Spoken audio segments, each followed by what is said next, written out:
exhorted, "Let justice roll on like a river, righteousness like a stream."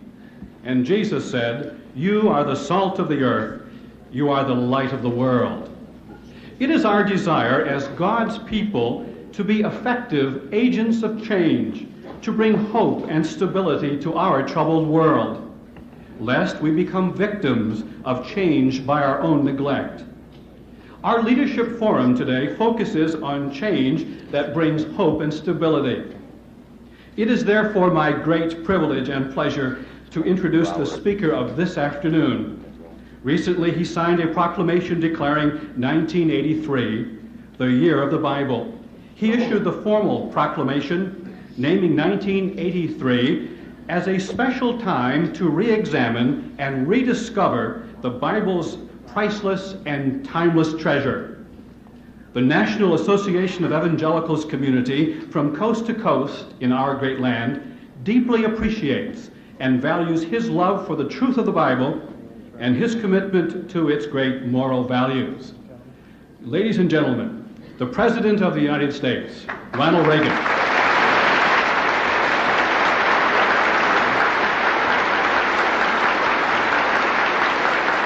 Thank you.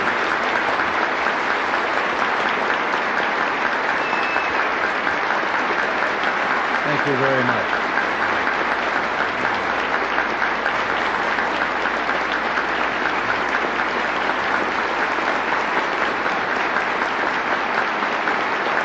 Thank you very much.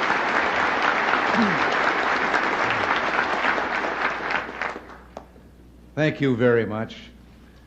And Reverend clergy all, Senator Hawkins, distinguished members of the Florida Congressional Delegation, and all of you, I can't tell you how you have warmed my heart with your welcome. I'm delighted to be here today.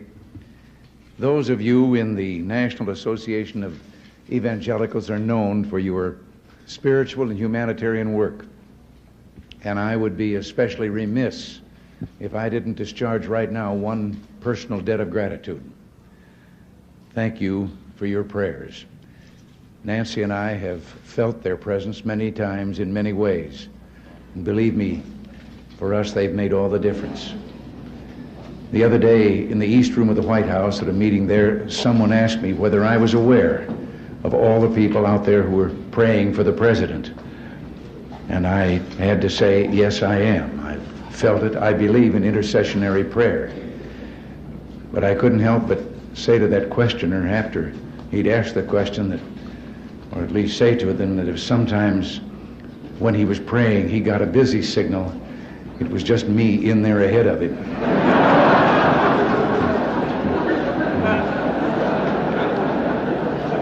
I think I understand how Abraham Lincoln felt when he said, "I have been driven many times to my knees by the overwhelming conviction that I had nowhere else to go." From the joy and the good feeling of this conference, I go to a political reception. Now, I don't know why, but that bit of scheduling reminds me of a story, which I'll share with you. An evangelical minister and a politician arrived at Heaven's Gate one day together. And St. Peter, after doing all the necessary formalities, took them in hand to show them where their quarters would be. And he took them to a small single room with a bed, a chair, and a table, and said this was for the clergyman. And the politician was a little worried about what might be in store for him. And he couldn't believe it then when St. Peter stopped in front of a beautiful mansion with lovely grounds, many servants, and told him that these would be his quarters. And he couldn't help but ask. He said, "But wait, there's something wrong. How do I get this mansion while that good and holy man only gets a single room?" And St. Peter said, "You have to understand how things are up here. We got thousands and thousands of clergy. You're the first politician who ever made it."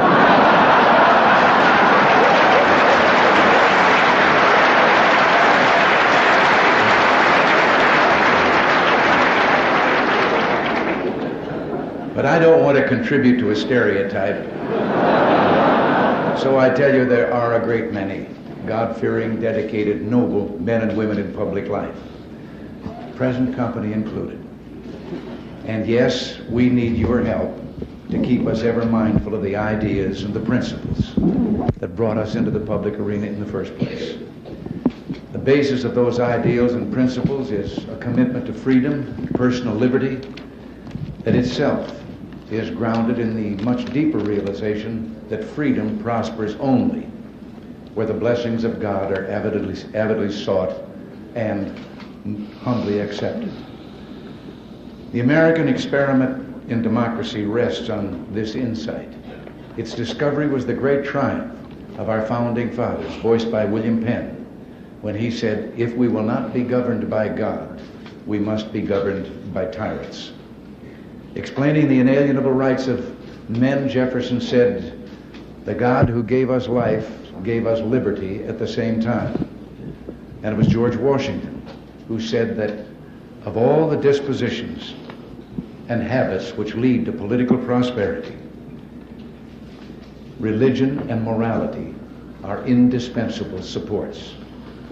And finally, that shrewdest of all observers of American democracy, Alexis de Tocqueville, put it eloquently after he had gone on a search for the secret of America's greatness and genius. And he said, "Not until I went into the churches of America and heard her pulpits aflame with righteousness did I understand the greatness and the genius of America. America is good. And if America ever ceases to be good, America will cease to be great." Well, I'm pleased to...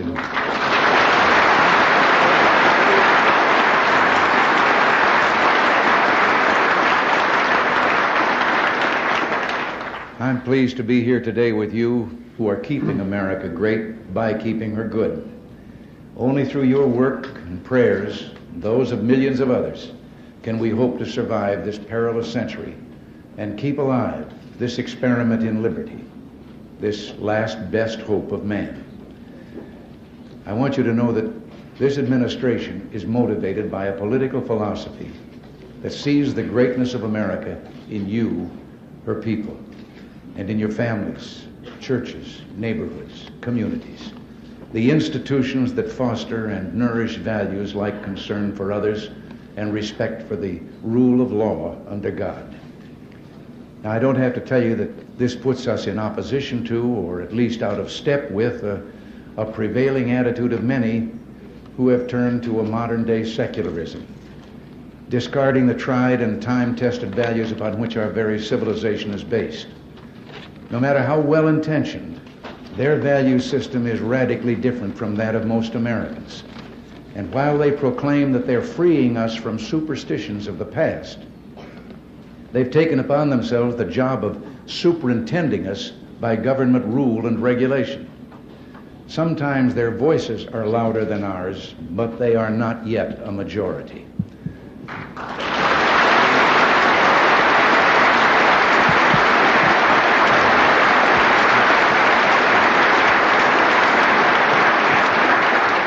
An example of that vocal superiority is evident in the controversy now going on in Washington.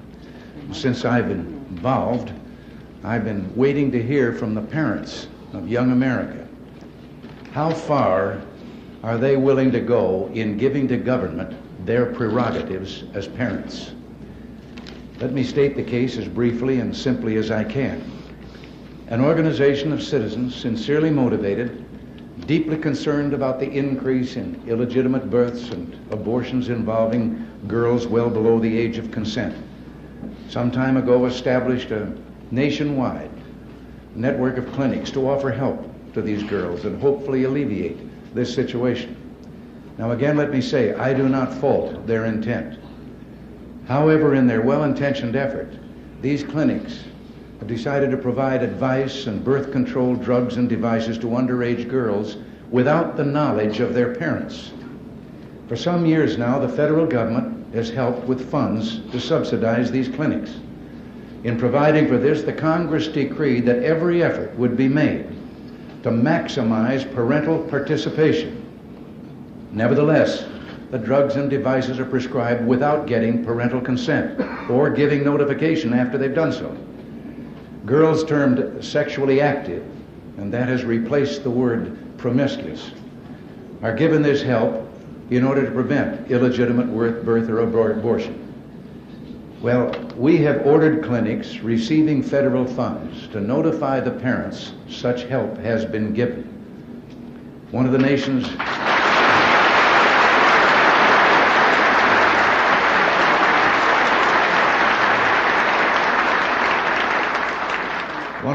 leading newspapers has created the term squeal rule in editorializing against us for doing this, and we're being criticized for violating the privacy of young people.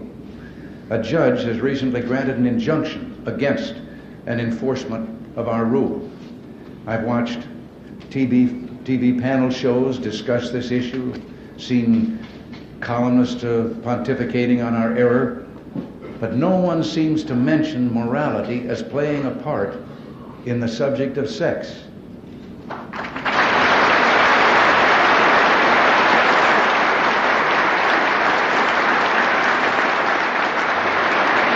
Is all of Judeo-Christian tradition wrong? Are we to believe that something so sacred can be looked upon as a purely physical thing with no potential for emotional and psychological harm? And isn't it the parents' right to give counsel and advice to keep their children from making mistakes that may affect their entire lives?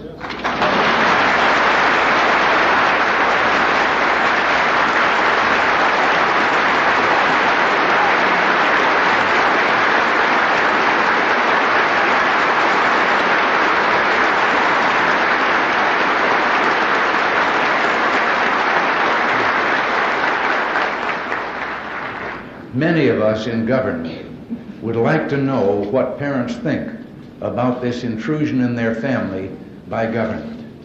We're going to fight in the courts.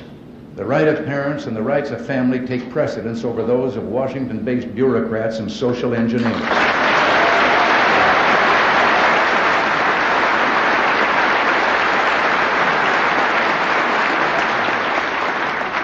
But the fight against parental notification is really only one example of many attempts to water down traditional values and even abrogate the original terms of American democracy. Freedom prospers when religion is vibrant and the rule of law under God is acknowledged.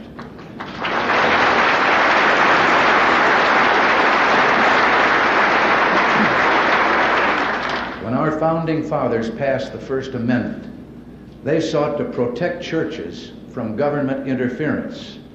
They never intended to construct a wall of hostility between government and the concept of religious belief itself.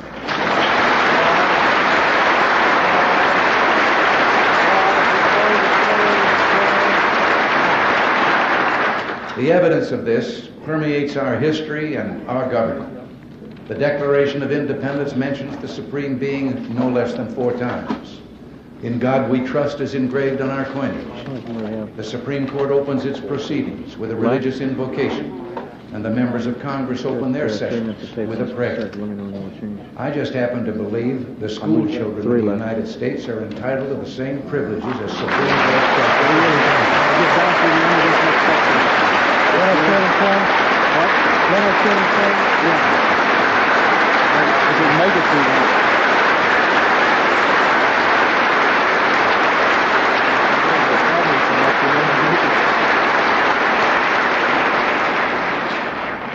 Last year, I sent to Congress a constitutional amendment to restore prayer to public schools. So we'll make that. Already this session, there's growing bipartisan support for the amendment, and I am calling on the Congress to act speedily to pass it and to let our children pray.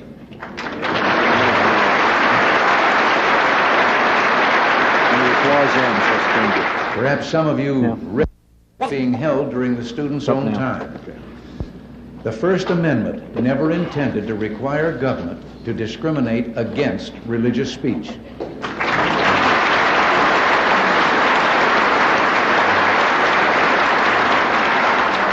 Senators Denton and Hatfield have proposed legislation in the Congress on the whole question of prohibiting discrimination against religious forms of student speech.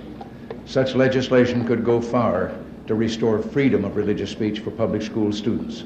And I hope the Congress considers these bills quickly, and with your help, I think it's possible we could also get the constitutional amendment through the Congress this year.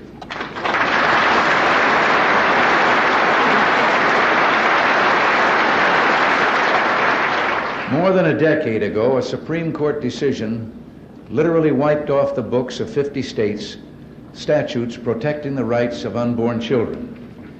Abortion on demand now takes the lives of up to 1.5 million unborn children a year. Human life legislation ending this tragedy will someday pass the Congress, and you and I must never rest until it does.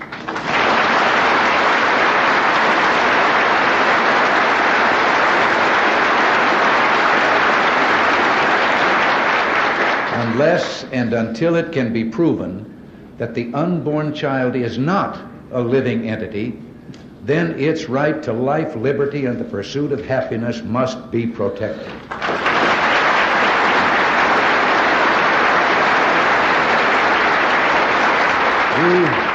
You may remember that when abortion on demand began, many, and indeed I'm sure many of you, warned that the practice would lead to a decline in respect for human life, that the philosophical premises used to justify abortion on demand would ultimately be used to justify other attacks on the sacredness of human life, infanticide or mercy killing. Tragically enough, those warnings proved all too true. Only last year, a court permitted the death by starvation of a handicapped infant. I have directed the Health and Human Services Department to make clear to every health care facility in the United States that the Rehabilitation Act of 1973 protects all handicapped persons against discrimination based on handicaps, including infants.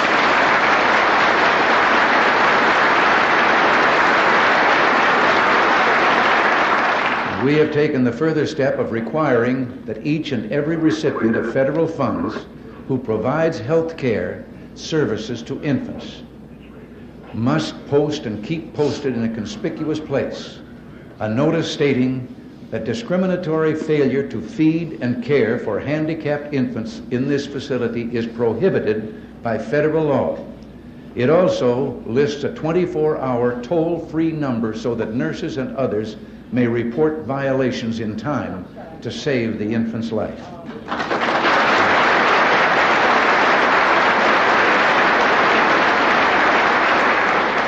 In addition, recent legislation introduced in the Congress by Representative Henry Hyde of Illinois not only increases restrictions on publicly financed abortions, it also addresses this whole problem of infanticide. I urge the Congress to begin hearings and to adopt legislation that will protect the right of life to all children, including the disabled or handicapped. Now, I'm sure that you must get discouraged at times, but you've done better than you know, perhaps. There's a great spiritual awakening in America.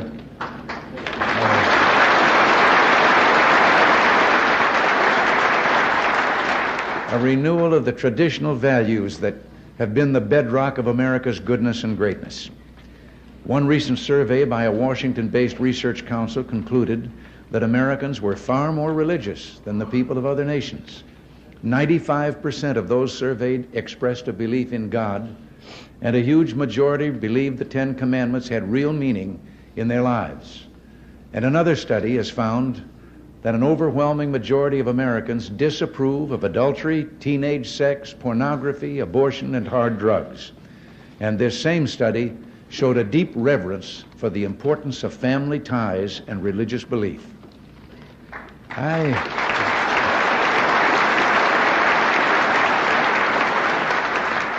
I think the items that we've discussed here today must be a key part of the nation's political agenda. For the first time, the Congress is openly and seriously debating and dealing with the prayer and abortion issues, and that's enormous progress right there. I repeat, America is in the midst of a spiritual awakening and a moral renewal, and with your biblical keynote, I say today, yes, let justice roll on like a river, righteousness like a never-failing stream. Now,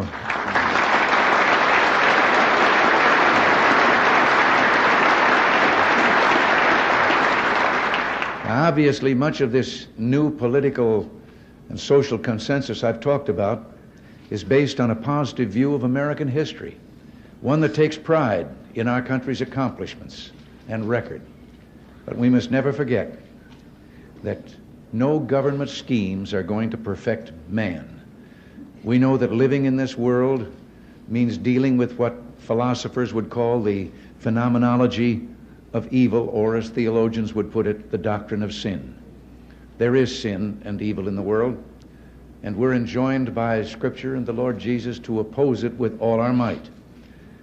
Our nation, too, has a legacy of evil with which it must deal. The glory of this land has been its capacity for transcending the moral evils of our past. For example, the long struggle of minority citizens for equal rights, once a source of disunity and civil war, is now a point of pride for all Americans. We must never go back.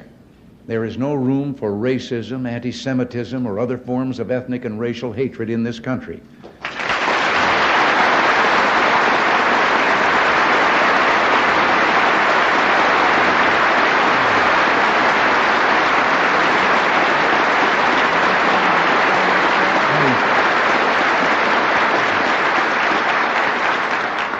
I know that you've been horrified, as have I, by the resurgence of some hate groups preaching bigotry and prejudice. Use the mighty voice of your pulpits and the powerful standing of your churches to denounce and isolate these hate groups in our midst. The commandment given us is clear and simple. Thou shalt love thy neighbor as thyself.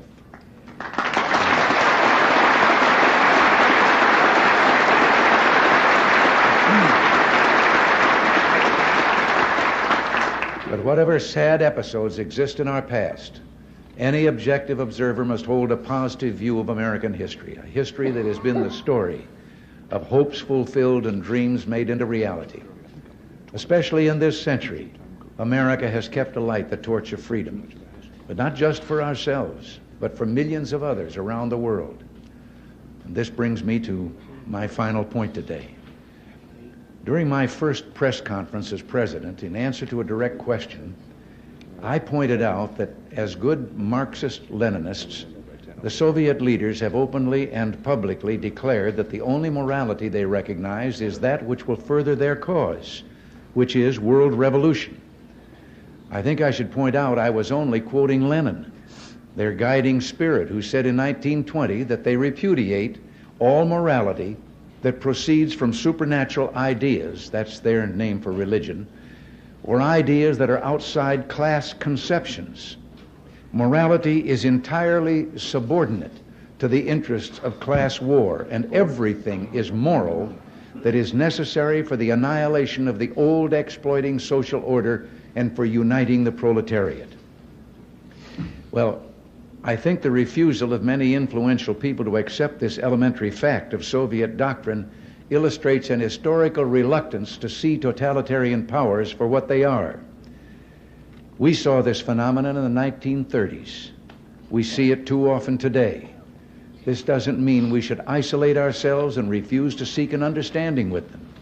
I intend to do everything I can to persuade them of our peaceful intent, to remind them that it was the West that refused to use its nuclear monopoly in the 40s and 50s for territorial gain, and which now proposes 50% cut in strategic ballistic missiles and the elimination of an entire class of land-based intermediate-range nuclear missiles.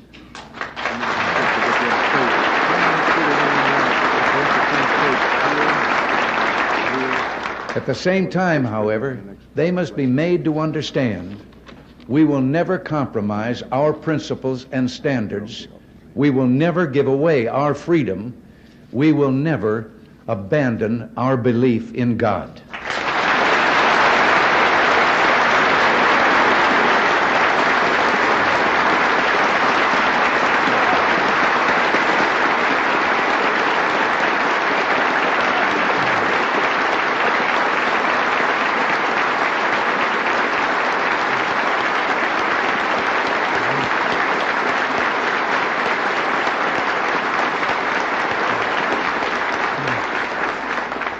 We will never stop searching for a genuine peace, But we can assure none of these things America stands for through the so-called nuclear freeze solutions proposed by some. The truth is that a freeze now would be a very dangerous fraud, for that is merely the illusion of peace.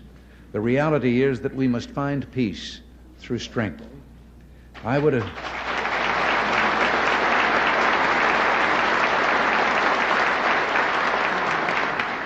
would agree to a freeze if only we could freeze the Soviets' global desires.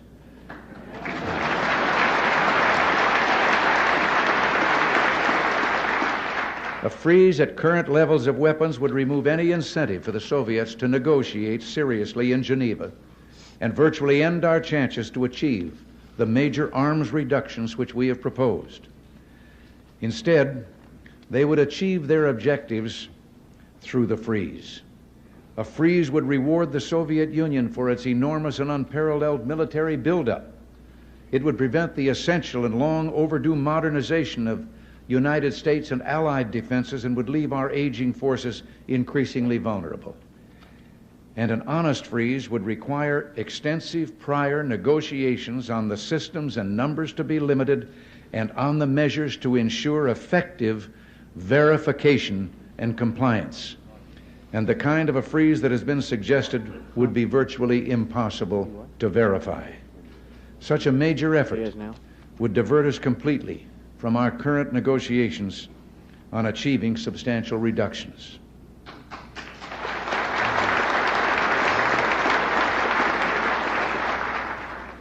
A number of years ago, I heard a young father, a very prominent young man in the entertainment world, addressing a tremendous gathering in California.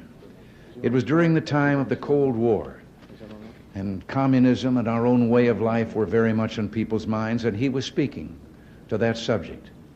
And suddenly, though, I heard him saying, "I love my little girls more than anything," and I said to myself, "Oh no, don't say that." But I had underestimated him.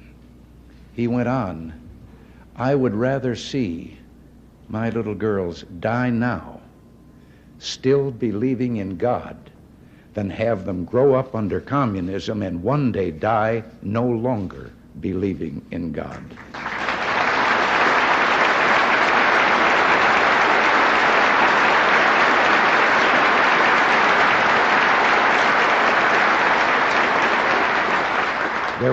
There were thousands of young people in that audience. They came to their feet with shouts of joy.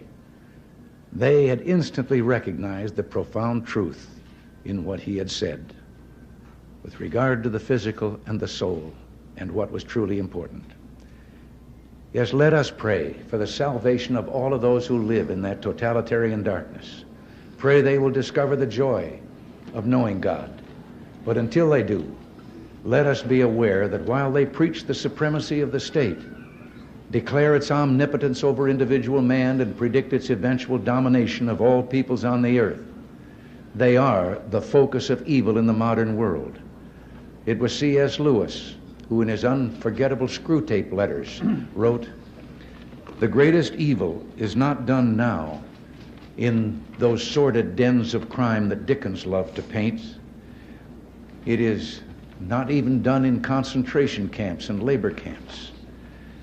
In those we see its final result.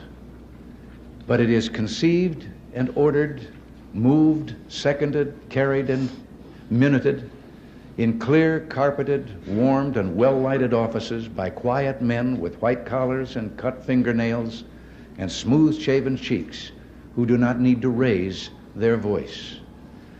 Well, because these quiet men do not raise their voices, because they sometimes speak in soothing tones of brotherhood and peace, because like other dictators before them, they're always making their final territorial demand, some would have us accept them at their word and accommodate ourselves to their aggressive impulses. But if history teaches anything, it teaches that simple-minded appeasement or wishful thinking about our adversaries is folly. It means the betrayal of our past, the squandering of our freedom. So I urge you to speak out against those who would place the United States in a position of military and moral inferiority. You know, I've always believed that old Screwtape reserved his best efforts for those of you in the church. So in your discussions of the nuclear freeze proposals, I urge you to beware of the temptation of pride, the temptation of blithely declaring yourselves above it all and label both sides equally at fault, to ignore the facts of history and the aggressive impulses of an evil empire, to simply call the arms race a giant misunderstanding, and thereby remove yourself from the struggle between right and wrong and good and evil. I ask you to resist the attempts of those